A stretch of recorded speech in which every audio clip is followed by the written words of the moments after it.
ಸ್ನೇಹಿತರೆ ನಮಸ್ಕಾರ. ಇವತ್ತು ವಿಪ್ರಮಲೈ ಲಕ್ಷ್ಮೀ ನರಸಿಂಹಸ್ವಾಮಿ ದೇವಸ್ಥಾನದ ವಿಶೇಷತೆ ನಿಮಗೆ ತಿಳಿಸಿಕೊಡ್ತೇನೆ. ಇದು ಬಳ್ಳಾರಿ ರಾಯದುರ್ಗ ಗಡಿ ಭಾಗದಲ್ಲಿರ್ತಕ್ಕಂಥ ಒಂದು ಹೈವೇ ರಸ್ತೆಯಿಂದ 3 ಕಿಲೋಮೀಟರ್ ಒಳಗಡೆ ಇದೆ. ಲಕ್ಷ್ಮೀ ನರಸಿಂಹ ದೇವಸ್ಥಾನ ಫೇಮಸ್ ಅಂದರೆ ಅಹೋಬಿಲಂ ಗೊತ್ತು, ಯಾಡಾದ್ರಿ ಗೊತ್ತು, ಕದಿರಿ ಗೊತ್ತು, ತೊರವಿ ನರಸಿಂಹಸ್ವಾಮಿ ಗೊತ್ತು. ಅದೇ ರೀತಿ ವಿರಳವಾಗಿರ್ತಕ್ಕಂಥ ದೇವಸ್ಥಾನಗಳಲ್ಲಿ ರಾಯದುರ್ಗದಲ್ಲಿ ಇರ್ತಕ್ಕಂಥ ಈ ವಿಪ್ರಮಲೈ ಲಕ್ಷ್ಮೀ ನರಸಿಂಹಸ್ವಾಮಿ ದೇವಸ್ಥಾನ ತುಂಬ ಫೇಮಸ್ ಅಂತ ಹೇಳ್ಬೋದು. ಈ ಸುಂದರವಾದ ದೇವಸ್ಥಾನ ಗುಡ್ಡದಲ್ಲಿರುವುದರಿಂದ ಇದನ್ನು ನರಸಿಂಹಸ್ವಾಮಿ ಕೊಂಡ ಅಂತಾರೆ. ಇಲ್ಲಿ ಕಮಾನು ಕೆಳಗಡೆ ಆಂಜನೇಯ ದೇವಸ್ಥಾನ ಇರುತ್ತದೆ, ಒಂದು ವಿಗ್ರಹ ಇರುತ್ತದೆ, ಅದನ್ನು ದರ್ಶನ ಮಾಡ್ಕೊಳ್ಳಿ. ಸ್ಟಾರ್ಟಿಂಗಲ್ಲಿ ಇಲ್ಲಿ ರಸೀದಿ ಕೌಂಟರ್ ಕೂಡ ಎಡಗಡೆಗೆ ನಿಮಗೆ ಸಿಗುತ್ತದೆ. ಇನ್ನೊಂದು, ನೀವು ಯಾವುದೇ ಒಂದು ದೇವಸ್ಥಾನಕ್ಕೆ ಭೇಟಿ ನೀಡಿದಾಗ ಮೊದಲಿಗೆ ನೀವು ಮಾಡಬೇಕಾಗಿರೋದು ದೇವಸ್ಥಾನದ ಮುಂದುಗಡೆ ಇರತಕ್ಕಂಥ ಧ್ವಜಸ್ತಂಭವನ್ನು ಮೊದಲನೇದಾಗಿ ನೀವು ನೋಡಬೇಕು. ವಿಷ್ಣು ದೇವರ 9 ಅವತಾರಗಳಲ್ಲಿ ಲಕ್ಷ್ಮೀ ನರಸಿಂಹ ಅವತಾರ ಕೂಡ ಒಂದು 4ನೇದಾಗಿರುತ್ತದೆ. ಇದು ಒಂದು ಉಲ್ಲಾಸದಾಯಕವಾಗಿರ್ತಕ್ಕಂಥ ಮೂರ್ತಿಯಾಗಿರುತ್ತದೆ. ಯಾಕಂದರೆ ಲಕ್ಷ್ಮೀ ತನ್ನ ತೊಡೆಯ ಮೇಲೆ ಇರ್ತಾಳೆ. ಹಿರಣ್ಯಕಶ್ಯಪನನ್ನು ಸಂಹಾರ ಮಾಡಿದ ನಂತರ ತುಂಬ ಉಗ್ರ ರೂಪದಲ್ಲಿರ್ತಕ್ಕಂಥ ಲಕ್ಷ್ಮೀ ನರಸಿಂಹಸ್ವಾಮಿಯನ್ನು ಲಕ್ಷ್ಮೀ ತನ್ನ ತೊಡೆ ಮೇಲೆ ಕುಳಿತುಕೊಂಡು ಸಮಾಧಾನ ಪಡಿಸುತ್ತಾಳೆ. ಇದೇ ನೋಡಿ ಮೂಲ ವಿಗ್ರಹ. ಇದನ್ನು ದರ್ಶನ ಮಾಡ್ಕೊಳ್ಳಿ. ಇಲ್ಲಿ ತುಂಬ ಕ್ರಮಬದ್ಧವಾಗಿ ದರ್ಶನ ಮಾಡಿಕೊಡ್ತಾರೆ ನಮ್ಮ ಸ್ವಾಮೀಜಿಗಳು. ಯಾಕಂದರೆ ಎಲ್ಲರಿಗೂ ಕಾಣುವಂತೆ ಎಲ್ಲರಿಗೂ ದರ್ಶನ ಮಾಡಿಕೊಟ್ಟು ಎಲ್ಲರಿಗೂ ತೀರ್ಥ, ಪ್ರಸಾದ, ಹೂವು, ಹಣ್ಣು, ಹಂಪಲು ಕೊಡ್ತಾರೆ. ಇಲ್ಲಿ ಒಳಗಡೆನೆ 9 ನರಸಿಂಹಸ್ವಾಮಿಗಳ ಅವತಾರಗಳ ವಿಗ್ರಹಗಳನ್ನು ಕೂಡ ಇಟ್ಟಿದ್ದಾರೆ. ಎಲ್ಲವನ್ನು ದರ್ಶನ ಮಾಡ್ಕೋಬಹುದು. ಇಲ್ಲಿ ಒಂದು ಗುಡ್ಡದಲ್ಲಿರ್ತಕ್ಕಂಥ ನರಸಿಂಹಸ್ವಾಮಿ ದೇವಸ್ಥಾನದಲ್ಲಿ ಸದಾಕಾಲ ಹರಿಯುವ ನೀರು ಒಂದು ಪವಿತ್ರವಾಗಿ ಒಂದು ತೀರ್ಥವಾಗಿ ಭಾವಿಸುತ್ತಾರೆ. ಹಲವಾರು ರೋಗಗಳಿಗೆ ರಾಮಬಾಣವಾಗಿದೆ. ಅದು ಎಲ್ಲಿಂದ ಬರುತ್ತಂತ ಇದುವರೆಗೂ ಗೊತ್ತಿಲ್ಲ. ಈ ಗುಡ್ಡದಿಂದ ಸೀಳ್ಕೊಂಡು ಬರ್ತಕ್ಕಂತಹ ನೀರು ಹಲವಾರು ರೋಗಗಳಿಗೆ ಮನೆಮದ್ದಾಗಿದೆ. ಅದನ್ನು ನಿಮಗೆ ತೋರಿಸ್ತೇನೆ. ಇದು ಸುಂದರವಾದ ದೇವಸ್ಥಾನ ಅಂತ ಹೇಳ್ಬೋದು. Peace of mind. ನೀವು ಒಂದು ದಿನ ಫ್ಯಾಮಿಲಿ ಟ್ರಿಪ್ ಥರ ಹೋದರೆ ಅಲ್ಲೇ ಇರ್ಬೋದು. ಯಾಕಂತಂದರೆ ಗುಡ್ಡದಲ್ಲಿ ಶಾಂತ ರೀತಿಯಲ್ಲಿ ದೇವರು ಮಾತ್ರ ಇರ್ತಕ್ಕಂಥ ನೆಲೆಸಿರ್ತಕ್ಕಂಥ ದೇವಸ್ಥಾನ ಇದು ತುಂಬ ಫೇಮಸ್ ದೇವಸ್ಥಾನ. ಬಟ್ ಯಾರಿಗೂ ಗೊತ್ತಿಲ್ಲ. ಒಳ್ಳೆಯ ದೇವಸ್ಥಾನ ಅಂತ ಹೇಳ್ಬೋದು. ಇಲ್ಲಿ ಫ್ಯಾಮಿಲಿ ಸಮೇತ ವಿಸಿಟ್ ಮಾಡಿಕೊಂಡು ಇರೋಕ್ಕೆ. ಈ ಬೆಟ್ಟದಲ್ಲಿ ನೆಲೆಸಿರ್ತಕ್ಕಂಥ ಲಕ್ಷ್ಮೀ ನರಸಿಂಹಸ್ವಾಮಿಗೆ ಸಹಸ್ರಾರು ಭಕ್ತಾದಿಗಳು ಹಲವಾರು ಹರಕೆಗಳನ್ನು ಹೊತ್ತು ಈಡೇರಿಸಿಕೊಂಡಿದ್ದಾರೆ. ಎಲ್ಲ ಹರಕೆಗಳನ್ನು ಈಡೇರಿಸ್ತಕ್ಕಂಥ ಲಕ್ಷ್ಮೀ ನರಸಿಂಹಸ್ವಾಮಿ ಅಂತ ಹೇಳ್ಬೋದು. ಇಲ್ಲಿ ಬರ್ತಕ್ಕಂಥ ವಿಶಿಷ್ಟ ತೀರ್ಥ ಬಗ್ಗೆ ನೋಡಿ. ಸದಾಕಾಲ ಈ ಗುಡಿಯಲ್ಲಿ ನೀರು ಬರ್ತಾ ಇರುತ್ತದೆ. ಇದು ಎಲ್ಲಿಂದ ಬರುತ್ತೆ ಅಂತ ಗೊತ್ತಿಲ್ಲ. ಈ ಗುಡ್ಡದಿಂದ ಬರ್ತಾ ಇರುತ್ತೆ. ಸೂಪರ್ ಅಂತ ಹೇಳ್ಬೋದು.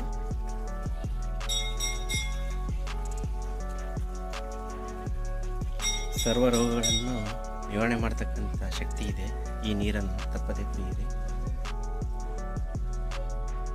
ಅಷ್ಟಲಕ್ಷ್ಮಿ ದೇವಸ್ಥಾನ. ಇದು ಲಕ್ಷ್ಮೀ ನರಸಿಂಹ ದೇವಸ್ಥಾನದ ನಂತರ ಇದೆ. ಇದು ಕೂಡ ವಿಶಾಲವಾಗಿದೆ. ಅಷ್ಟಲಕ್ಷ್ಮಿ ದೇವಸ್ಥಾನ ಕೂಡ ಲಕ್ಷ್ಮೀ ನರಸಿಂಹ ದೇವಸ್ಥಾನ ಹಿಂದುಗಡೆನೇ ಇದೆ. ಇಲ್ಲಿ ನಿಮಗೆ ಕೇಳಿದ ವರವನ್ನು ಕೂಡ ದೇವಿ ಕೊಡುವಳು.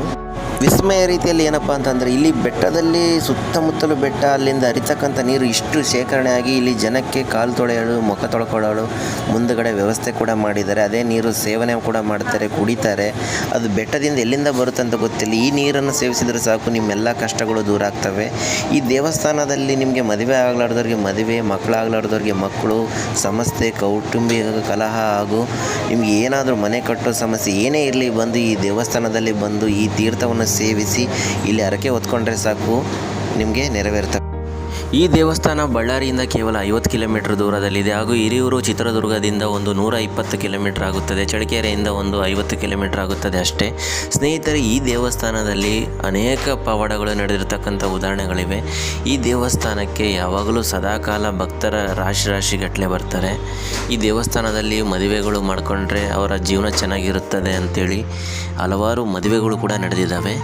ಇಲ್ಲಿ ಮದುವೆ ಮಂಟಪದ ವ್ಯವಸ್ಥೆ ಕೂಡ ಇದೆ, ನೀರಿನ ವ್ಯವಸ್ಥೆ ಇದೆ, ಹಾಗೂ ವಿಶಾಲವಾದ ಜಾಗವನ್ನು ಹೊಂದಿದ್ದು ಈ ದೇವಸ್ಥಾನಕ್ಕೆ ಪಾರ್ಕಿಂಗ್ ವ್ಯವಸ್ಥೆ ಹಾಗೂ ತುಂಬ ಸುಂದರ ದೇವಸ್ಥಾನ ಅಂತ ಹೇಳ್ಬೋದು ಸ್ನೇಹಿತರೆ.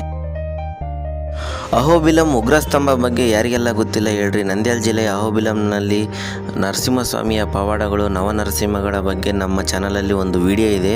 ಅದನ್ನು ಕೂಡ ತಪ್ಪದೆ ವಿಸಿಟ್ ಮಾಡಿ.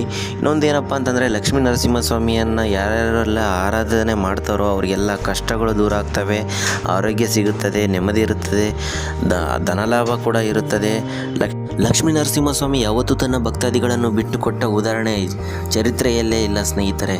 ಭಕ್ತ ಪ್ರಹ್ಲಾದ, ಹಿರಣ್ಯಕಶ್ಯಪ ಹಾಗೂ ಲಕ್ಷ್ಮೀ ನರಸಿಂಹಸ್ವಾಮಿಯ ಸ್ಟೋರಿ ನಿಮಗೆ ಗೊತ್ತೇ ಇರಬೇಕು. ಹಿರಣ್ಯಕಶ್ಯಪನ ಮಗ ಭಕ್ತ ಪ್ರಹ್ಲಾದನಾಗಿರ್ತಾನೆ. ಭಕ್ತ ಪ್ರಹ್ಲಾದ ಯಾವಾಗಲೂ ತನ್ನ ತಂದೆಯನ್ನು ದ್ವೇಷ ಮಾಡ್ತಾ ನನ್ನ ದೇವರು ಹರಿ ಎಂದು, ವಿಷ್ಣು ಎಂದು, ಲಕ್ಷ್ಮೀ ನರಸಿಂಹಸ್ವಾಮಿಯನ್ನು ಪ್ರಾರ್ಥನೆ ಮಾಡ್ತಾ ಇರ್ತಾನೆ. ಎಷ್ಟು ಚಿತ್ರಹಿಂಸೆ ಕೊಟ್ಟರೂ ಬಿಡುವುದಿಲ್ಲ. ಎಷ್ಟು ಸಾರಿ ಸಾಯಿಸಲು ಹೋದಾಗ ದೇವರು ಬಂದು ಕಾಪಾಡ್ತಾನೆ.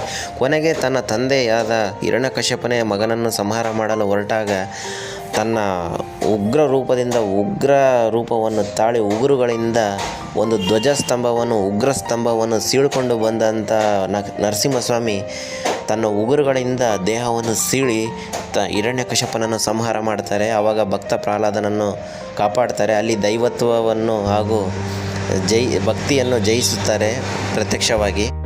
ಹೀಗೆ ಲಕ್ಷ್ಮೀ ನರಸಿಂಹಸ್ವಾಮಿಯನ್ನು ಯಾರ್ಯಾರೆಲ್ಲ ಆರಾಧನೆ ಮಾಡ್ತಾರೆ ಭಕ್ತಾದಿಗಳಿಗೆ ಯಾವತ್ತೂ ಬಿಟ್ಟುಕೊಟ್ಟ ಉದಾಹರಣೆಗಳಿಲ್ಲ. ಸ್ನೇಹಿತರೆ, ಇಲ್ಲಿ ನಿಮಗೆ ಮನೆ ಕಟ್ಟಲು ಆಸೆ ಇದ್ದರೆ ಇಲ್ಲಿ ಒಂದು ಕಲ್ಲುಗಳಿಂದ ಕಟ್ಟಿದರೆ ಸಾಕು, ಮನೆ ನೆರವೇರುತ್ತದೆ ಅಂತ ಉದಾಹರಣೆಗಳಿದ್ದಾವೆ. ಹಾಗೂ ಇಲ್ಲಿ ಬರ್ತಕ್ಕಂಥ ನೀರಿಗೆ ವಿಶೇಷ ಸ್ಥಾನಮಾನ ಇದೆ. ಎಲ್ಲರೂ ಸೇವನೆ ಮಾಡ್ತಾರೆ. ನಾನು ಕೂಡ ಸೇವನೆ ಮಾಡಬೇಕಂತೇಳಿ ನಮ್ಮ ಫ್ಯಾಮಿಲಿ ಜೊತೆ ಹೊರಟೆ. ಸ್ನೇಹಿತರೆ, ಈ ರಾಯದುರ್ಗದಲ್ಲಿ ಒಂದು ದಶಭುಜ ಗಣಪತಿ ಅಂತ ಇದೆ. ಒಂದು ಕಲ್ಲು ತಾನೇ ಬೆಳೀತಾ ಇದೆ. ಅಲ್ಲಿ ಒಂದು ಕಾಯಿಯನ್ನು ಕಟ್ಟಿ ನೀವು ಹರಕೆಯನ್ನು ಬೇಡಿಕೊಂಡ್ರೆ ಅದು ನೆರವೇರಿದ ನಂತರ ಕಾಯಿ ಬಂದು ಇಸ್ಕೊಂಡು ಹೋಗಬೇಕು, ಪಕ್ಕ ನೆರವೇರುತ್ತದೆ ಅಂತೇಳಿ ದಶಭುಜ ಗಣಪತಿ ಅಂತ ಇದೆ. ಒಂದು ವೆಂಕಟೇಶ್ವರ ಸ್ವಾಮಿ ದೇವಸ್ಥಾನ ಕೂಡ ಇದೆ. ಒನ್ ಡೇ ಟ್ರಿಪ್ಪಲ್ಲಿ ನೀವೆಲ್ಲ ರಾಯದುರ್ಗ ಕವರ್ ಮಾಡ್ಕೊಂಡು ಹೋಗ್ಬೋದು. ಪೀಸ್ ಆಫ್ ಮೈಂಡಿಂದ ಫ್ಯಾಮಿಲಿ ಜೊತೆ, ಮಕ್ಕಳ ಜೊತೆ ದೈವವನ್ನು ಬೇಡಿಕೊಂಡು ದೈವ ಸ್ವರೂಪ ಇರತಕ್ಕಂಥ ಲಕ್ಷ್ಮೀ ನರಸಿಂಹಸ್ವಾಮಿಯನ್ನು ದರ್ಶನ ಮಾಡ್ಕೊಂಡು ಇಲ್ಲಿ ತೀರ್ಥವನ್ನು ಸೇವನೆ ಮಾಡಿಕೊಳ್ಳ್ರಿ. ಒಳ್ಳೆಯ ಒಂದು ಭಕ್ತಿ ಪರವಶರಾಗಿ ಅಂತ ಹೇಳ್ತೇನೆ.